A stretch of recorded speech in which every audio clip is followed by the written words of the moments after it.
My wife once cheated on me. Once was enough. I'm sure she thought she had everything under control and was very surprised by how I handled it.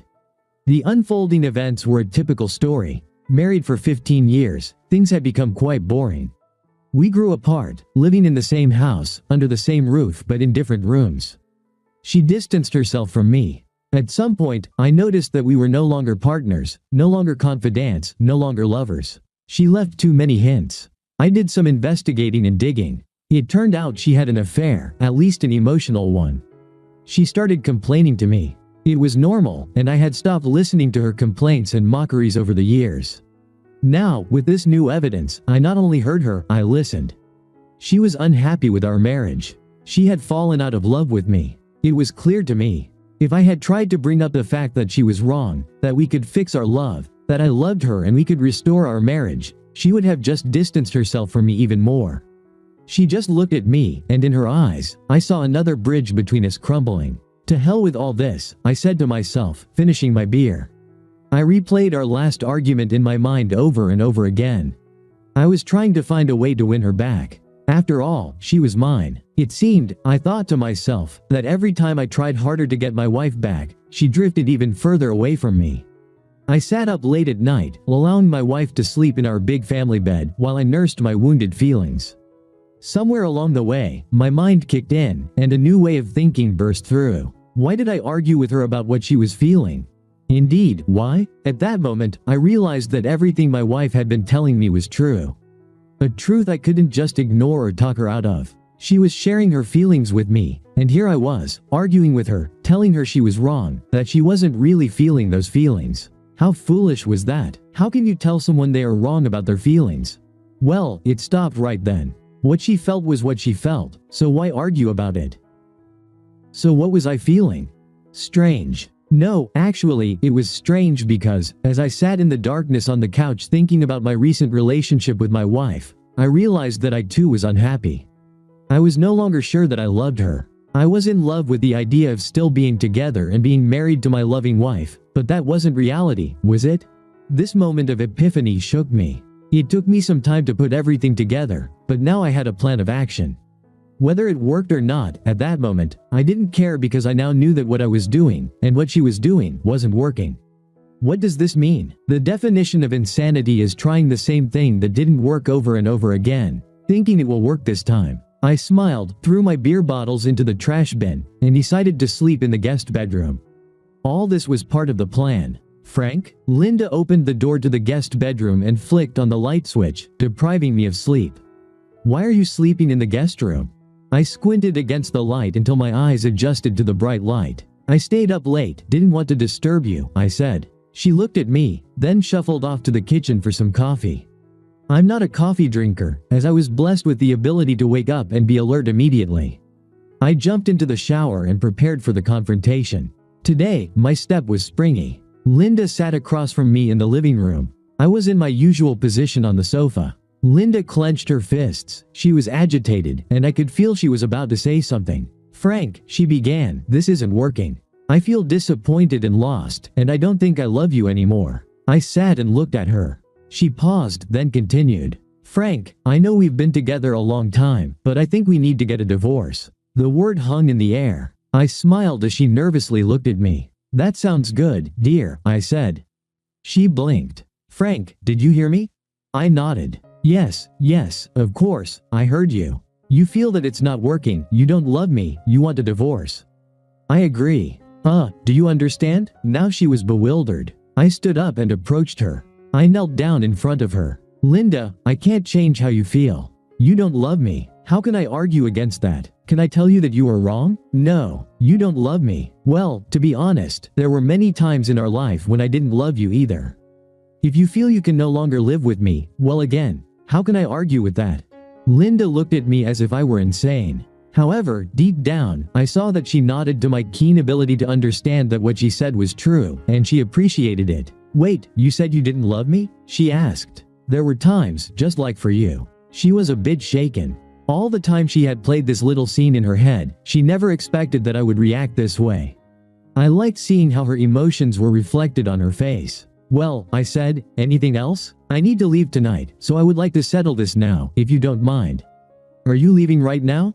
I stood up and began to put on my jacket, preparing to leave. No. Frank, where are you going? I'm leaving. I think I'll hit a few bars. I think I might start looking for someone else instead of you right now. I waved goodbye to her and left her sitting in the chair with her mouth open. I stopped at the nearest bar. There, I ordered a bourbon and sat at one of the tables away from the crowd. I took out my mobile phone and initiated another part of my plan. I called a coworker. Jessica worked with me in my department and was known as the company gossip. Playing the role of the poor, abandoned husband, I solemnly relayed to her the conversation I had with my wife, particularly how she had stunned me with her request for a divorce. The reason I called her, and not the real reason, was that I was in the bar, drowning my sorrows in whiskey and might not show up for work the next day. I could hear the wheels turning in her head, since Jessica and I occasionally flirted at work, and she was single.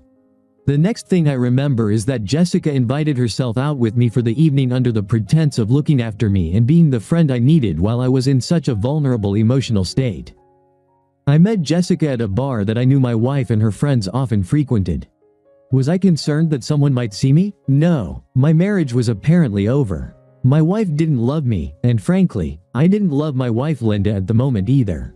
Jessica looked good. She arrived quickly, dressed attractively and seductively, perhaps hoping to reach me before someone else had a chance. At least that's what I like to believe.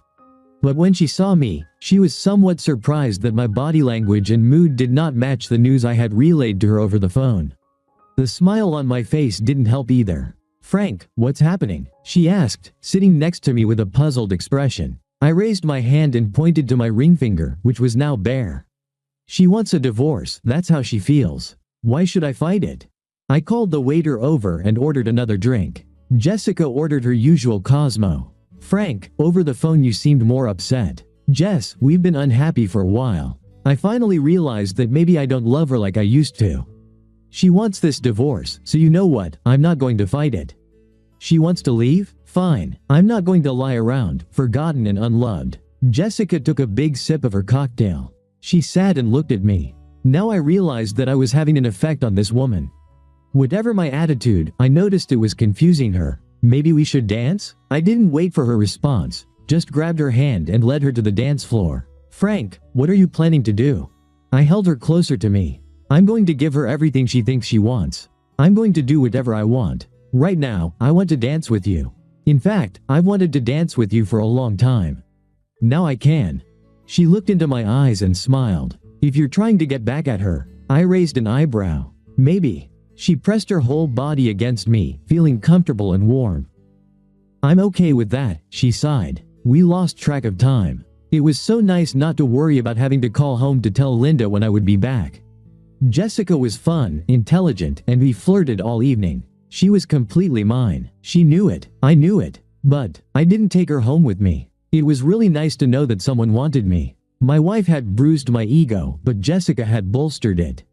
Moreover, I would say that Jessica was a more attractive woman than Linda. We kissed in the parking lot by her car. I opened the door for her and smiled. "See you tomorrow at work." She nodded. I made it clear that I just needed some fun right now, and I wasn't about to commit to another woman. In my not-so-subtle way, which Jessica understood, I was now looking for someone for myself. I'm sure that by the end of work tomorrow, all the women in the company will know about it.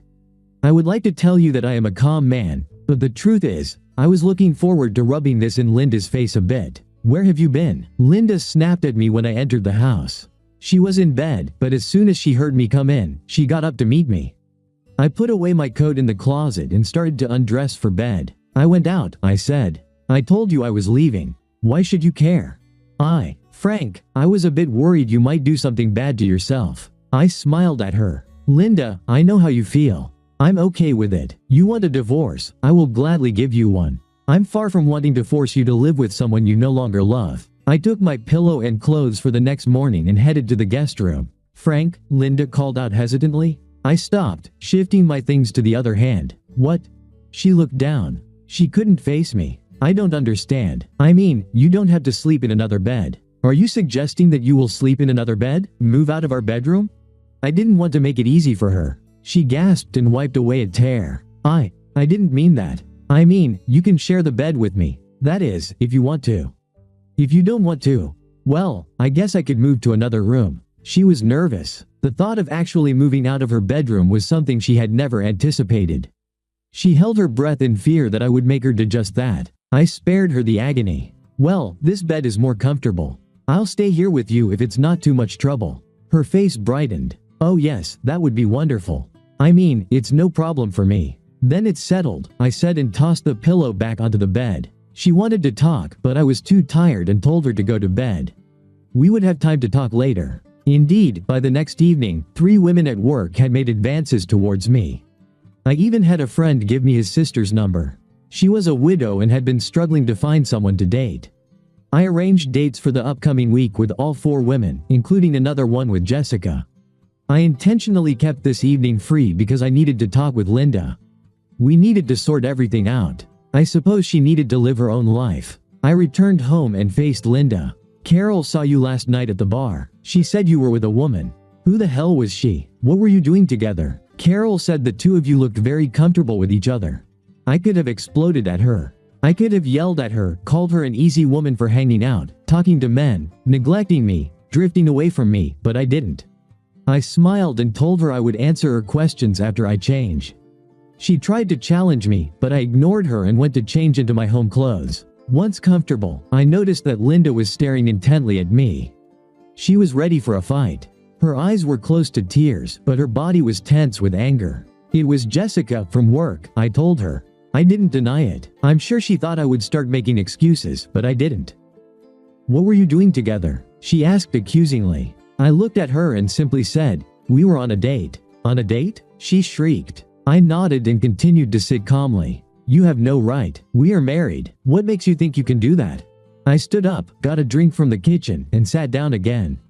She was still standing, staring intently at me, waiting for my response. Why should it bother you? I asked. She stared at me, mouth agape. We are married. But you want a divorce, don't you? She nodded, unsure of her voice. You said you don't love me, right? I said I'm not in love with you, she corrected me. And I agree with you, Linda. You're no longer in love with me. So why shouldn't I go and look for love with someone else? You want a divorce. You don't love me. What reason do I have to stay here with you? She sat down, actually slumped into her chair. What will people say? Don't you realize what that looks like? Now Carol is gossiping all over town about my husband dating some slutty woman. Don't you dare call Jessica a slutty woman. I growled. She was a perfect lady, and I was a gentleman last night. She knowingly went on a date with a married man. I call that a promiscuous woman. So, I said angrily, standing up and pacing in front of her. She's not married, and if she's a promiscuous woman, what would you call a married woman who knowingly dates other men without her husband's knowledge? Linda stared at me. She was speechless. I could see her thoughts working. How much does he know? She panicked. What does that have to do with me? She exploded. I just looked at her. Time seemed to stretch endlessly. I remained silent. She saw it in my face. I knew. Her body began to shake. HHH, how much do you know? Enough, I shouted. Whether you slept with them or not, I really don't care. You see, my dear, this marriage was over when you decided to count me out. I'm not going to cry about it, I'm moving on. I'm going to take care of myself, considering I get no support from my wife at home. I got up and went to the kitchen. Dinner wasn't ready. I decided to make something for myself. She could cook for herself. A little later, she entered the kitchen and watched as I finished my dinner. I'm very sorry, she said to me. I put away the dishes and turned to her. I'm sorry too. I think you should know that I have plans for the rest of the week, so don't expect me home early. If you prefer, I can sleep in the guest room. She didn't respond. I went upstairs to go to bed. I decided to sleep in the guest room. I'm sure Linda had a restless night. I met Christina after work. She was a sweet blonde, about 35, divorced with 2 children. We chatted over coffee and then did something really silly. I took her to play laser tag, a team game using safe laser guns and sensors to record hits. Yes, it was us, 2 adults against 10 teenagers, who all ganged up on us and kept annihilating us at the start of each game. Christina enjoyed it. I liked sitting and talking with her after we were killed, waiting for the next game to start. At one point during the last game, both of us were killed, and we fell side by side and pretended to be dead. I pulled her towards me while we were lying there and kissed her. She kissed me back. Then we had a nice dinner, and soon I walked her back to her house, where we kissed goodbye. She said farewell to me before things went beyond kissing, and she made me promise to ask her out again soon. I braced myself for another confrontation with Linda when I returned, but surprisingly, she seemed subdued. "Hello," she said. I smiled and greeted her as I undressed after the date. "It seems you had a good time," she told me. Her emotions were concealed. "That's true, thanks for noticing. How was your evening?" We talked. For the first time in months, we sat down and talked until late at night. I listened to her and she listened to me. "I have never had sex with anyone else, Frank. I swear to you," she confessed. "I kissed a few men and shared my thoughts and feelings with Justin at work. He wanted more from me, but I wasn't ready. Linda, I'm sure we are both to blame for this, but even though you didn't actually have sex with anyone else, you still betrayed me. We were a team. I'm glad that you refrained from cheating on me before asking for a divorce. I really respect you for that. I should have listened to your feelings instead of arguing with them." "Yes," she agreed. We sat in silence for a while. "Frank, I'm confused right now. I don't know if I want a divorce." I smiled. "Let me know when you figure it out. I'm not kicking you out of the house, and I'm not planning to leave anytime soon." "Frank?" I was already up and about to go to bed. "Are you still going to see Jessica?" "Yes. I'm currently seeing her, and others too. Do what you want to do. Figure things out. I need to do what's best for me. If we end up getting a divorce, well, then it wasn't meant to be." I headed to the guest bedroom. She followed me and stopped in the doorway. "Frank?" I turned to see her as I was taking off my shirt. "Come back to bed, please." I hesitated. "Do you think that's wise?" Tears streamed down her face. "I don't know. I just want you right now." I reached out to her, and she threw herself into my arms and sobbed. She was confused. She didn't know what to feel. I carried her back to our bed. I held her as we fell asleep. Lauren was a good friend of mine. She was a fan, and we always talked about the latest TV shows and fandom stuff.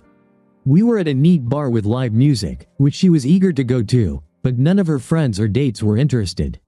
That evening, I took her with me.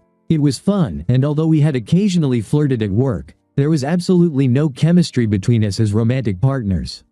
We had a good time, but we were just friends. That was enough for both of us, and I got home early. I pulled up to the house and found a car parked in the driveway.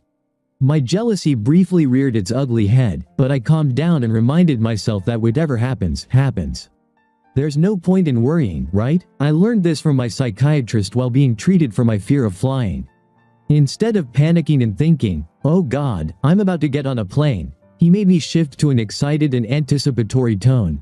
"Oh God, I'm about to get on a plane. I can't wait." It took some practice, but it generally worked in the short term. Not knowing what to expect, I repeated my mantra and opened the door to see Linda sitting and chatting with Carol, one of her friends. "Frank, I didn't expect you to be back so early." "Linda, Carol." I nodded at them. Carol shot me daggers with her eyes. She said nothing. "Work finished early, so here I am. Do you need some privacy?" Linda and Carol exchanged glances, then Carol rose from the couch. "I should be going. Linda, I'll talk to you soon." Linda walked Carol to the door. Carol gave me a disdainful look, said nothing to me, and left. "Sorry for intruding. I didn't mean to interrupt your evening," I said to her. "Don't be silly, Frank. This is your home too." "Home? When was the last time she or I called this place our home?" "Have you eaten?" she asked me. There were leftovers from what she and Carol had apparently shared. I poked at the food while she busied herself cleaning up the kitchen. "How are you?" I asked. She sat down. "I'm okay, I think." I invited Carol over to talk, but she only confused me more. "How so?" "She wanted me to kick you out, change the locks, and divorce your ass." Well, my key still works, so I guess you didn't have time to call the locksmith?" She laughed. "Don't be silly." I had to explain to her that I was the one who asked for the divorce. "After I told you that, what rights do I have over you? I left you, right?"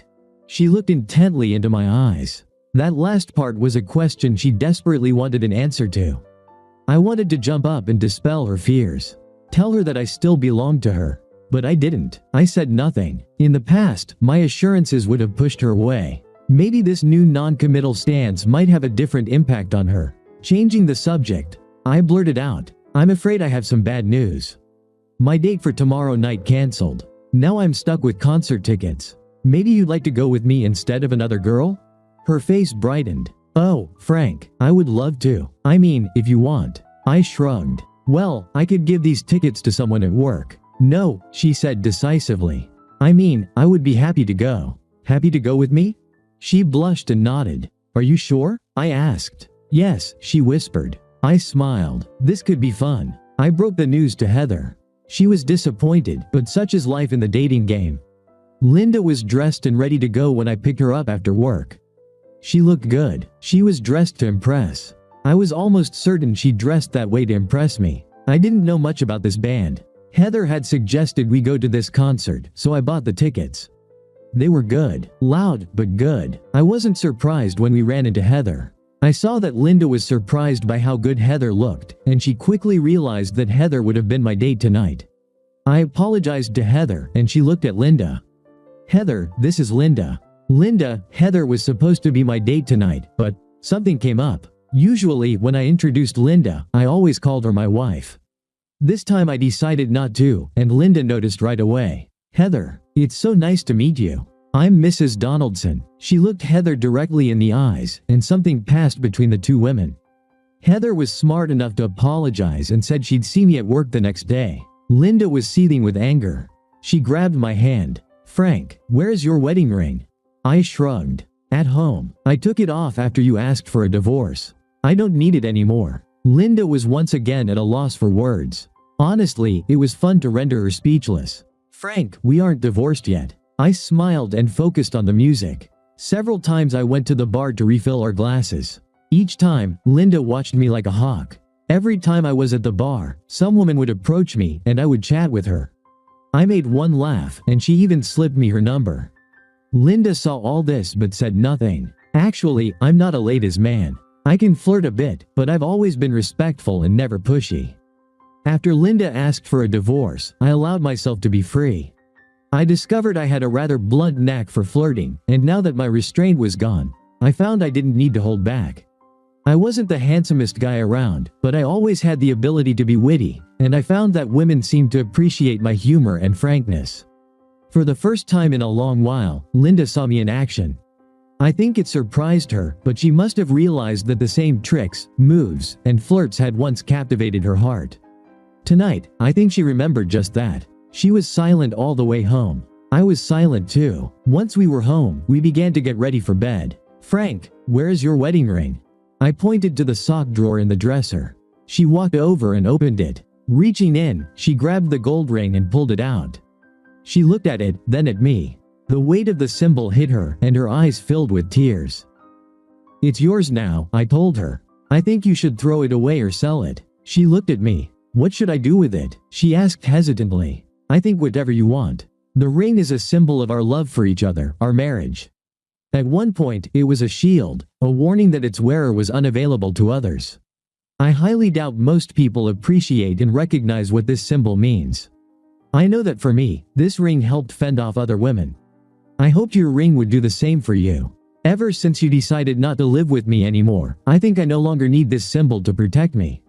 It only reminds me of what used to be. I looked her straight in the eyes until she met my gaze. When the time comes, you'll decide what to do with this ring.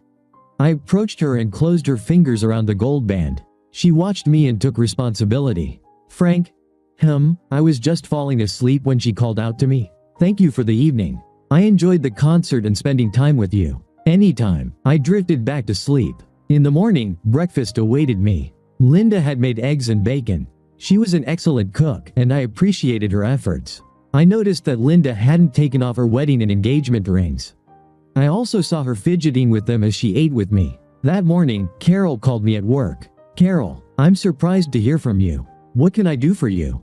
Lunch today, 12:30 at Bohemia. She hung up, and I stared at the dead handset. I wasn't sure what to expect at lunch. I didn't know Carol very well. Linda had befriended her at work.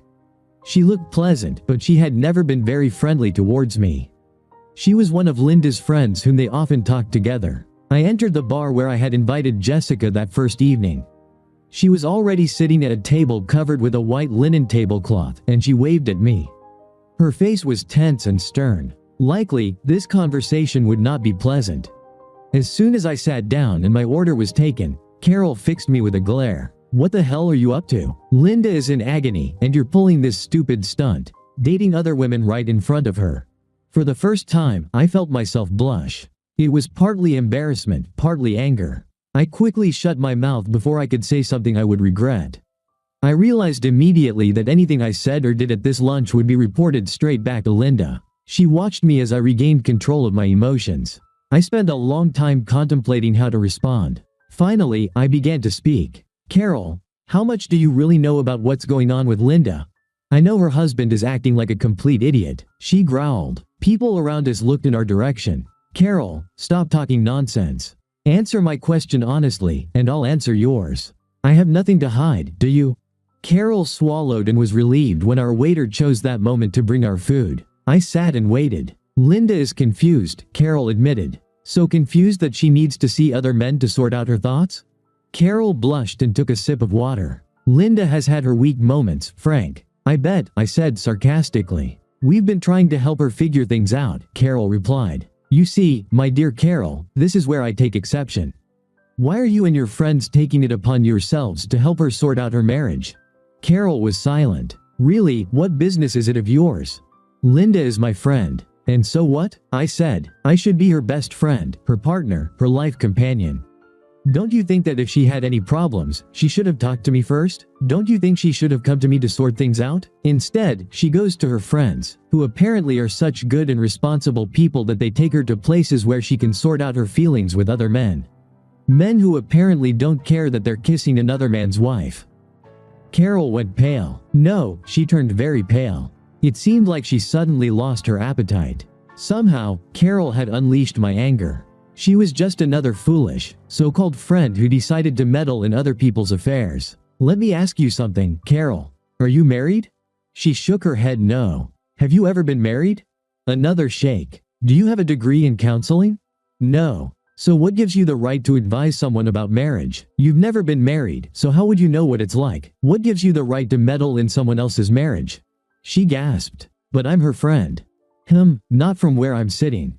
How many times have you talked to me? Once or twice, as far as I remember. I've been married to Linda for 15 years, but when have you ever taken the time in your life to meet, talk, and get to know the man and partner of your friend? I've been in her life for 15 years, so I know her like no one else does. You talk about giving advice, you talk about helping her get through this, but what the hell do you know about me, other than what Linda has told you from her perspective? I felt Carol was about to cry. I had reached her as best as I could. Now to convey the message through her to Linda. Carol, Linda told me how she felt. She wanted a divorce, she told me, and I quote, I don't love you anymore. Well, Carol, tell me, how am I supposed to respond to that? What possible argument can I make to say she's wrong? Well, she wanted the divorce. Why should I be unhappy, hoping she'll change her mind? I finished my drink. My food was half eaten, but I was done. I stood up and gave Carol one last look. I found that other women see something in me. My wife no longer does. She pushed me away. I didn't push her away. I'm not going to put my life on hold because my partner is confused and no longer wants me. I'm trying to move on.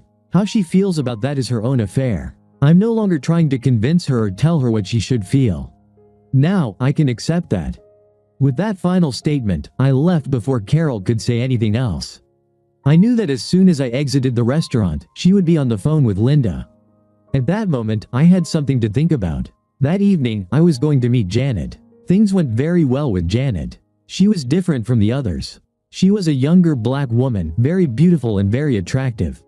We were very polite and formal when she first joined our company, but a few months later, there was a moment when I was telling a rather spicy joke to some guys, and just as I reached the punchline, Janet walked into the room behind me. The men around me noticed her and held their breath as I turned to see her shocked face. I flashed her a rather mischievous smile and said, Admit it, that's really funny. She stood there for a moment with an expression that said, I can't believe this white guy just said that to me, then burst out laughing along with me. From that moment, she was one of the guys, but by the end of my date with her, she was all woman. Janet allowed me to go further than I had on other dates, and at the very last moment, I was the one who declined her offer to stay the night. As much as I wanted to, there were issues with Linda that needed to be resolved before I could sleep with another woman. Frank, Linda asked as I settled into bed. Yes. Frank, I need you to take a shower. Why? It was dark. The light was off, but Linda's voice was breaking. I could hear her sobbing. Please, Frank, If you don't take a shower, then I'll have to ask you to go sleep in the guest room. I was confused. What's happening? I turned on the bedside lamp and saw my wife. Her face was red and her eyes were moist. She couldn't look me in the eyes. Please, Frank, you can come back to our bed, but I'm asking you, please take a shower. What's wrong? I always shower in the mornings, honey, you know that. She turned away from me. She turned her entire body away. You smell like her. Oh, I smelled like Janet. Yes. I got out of bed. I felt awful. I looked at her. She was still turned away from me. I'm sorry. I didn't realize. Listen, if you want me to go to the guest room, I can do that. No, she sobbed. I want you to come back to our bed. Frank, I can't stand the smell of someone else on you. I just can't. I'm sorry. I want you in our bed. It's bad enough knowing that you're seeing others. I can pretend you're out with the guys. I can ignore my friends telling me who they've seen you with. I could even meet someone like that girl Heather and tell myself you're just friends. But now I know. I can smell her on you. I can tell. I want you to come back to our bed, but only after you take a shower. I can't stand her scent on you. I walked over to her side of the bed. I didn't linger. I leaned down and kissed her forehead. I'm sorry. I was inconsiderate. Let me take a shower and I'll come back to our bed. The next morning was Saturday and I slept in. It had been a long week for me. Going out every night, I felt my age. I hoped I wouldn't come down with a cold or something. Linda woke me up with breakfast. Then she asked me what my plans were. I don't have anything planned for the weekend, I told her. Frank. I was still sitting at the kitchen table. What? Frank. She reached into her pocket and pulled something out. She came over to me and knelt down in front of me. She opened her hand, and inside I saw my wedding ring. Grabbing my hand, she looked up at me. Frank, I want to work on our marriage. I think maybe I didn't think everything through. She carefully started sliding the ring onto my finger. I let her. I still love you. She remained kneeling, waiting for me to say something. Finally, I spoke. Do you really feel that way? She nodded. No divorce? She nodded vigorously. What about other men?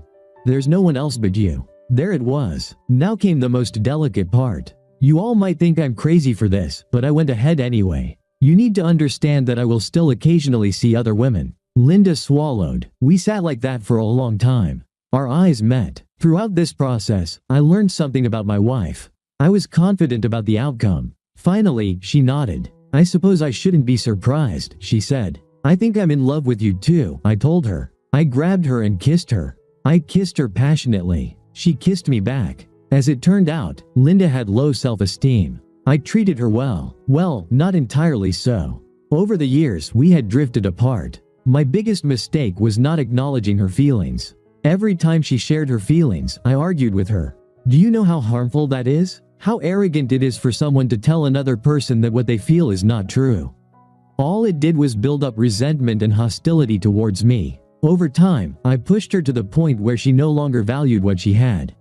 Actually, maybe it's my fault, but over time we changed. Well, she changed, I never change. So why would I want to go back to the way I was before? I took a guess. She wanted me to go back. But we both had changed. Now she knew that there were others behind the scenes, ready to replace her if she decided to go her own way. Do you really have to see other people? She whimpered. I'm not planning to see other men. I looked at her and smiled. Yes, I will do that from time to time. You may be my wife, but I am your husband. Remember that, and I won't forget about you. She smiled. Yes, she smiled. Take me to bed and show me what I've been missing. Show me what all these other girls got from you. Do you think you have what I need? I asked. I'll just show you my love and, maybe, wear you out so much that you won't have energy for any other woman. I picked her up and carried her to the bedroom. I set her down on the bed, and we both removed our clothes with a sense of urgency that was almost frantic. Our lust and passion exploded as I took her. Then she took me, and then she took me again. Somewhere along the way, she realized from my stamina that I hadn't slept with any of the other women. After 15 years, my wife knows what I can do in bed. For the rest of the day, she had a knowing smile. I kept silent. What happened on my dates was a topic I did not bring up. Neither did she. It was an episode in our life that was best left in the past. From then on, I no longer asked her about the men she had kissed and talked to. My wife now looks at me with a certain degree of reverence and respect. I would never have believed that my plan would work. It wasn't a very good plan. Initially, I was just too stubborn to give her the satisfaction of seeing her destroy her husband with her hurtful words and request for a divorce. When I saw how she reacted and accepted that I was seeing other women while she stayed at home waiting for me, I pushed my plan further. I won her back by distancing myself from her. What you don't have, you want the most. What you have, you want the least. Those are the words I live by now. By freeing both her and myself, we are now more together than before. So, am I seeing others? I haven't had to yet. The first sign that Linda is reverting to her old self will lead to my next date. I know this. She knows this, and together we work to not just listen to each other, but to truly hear.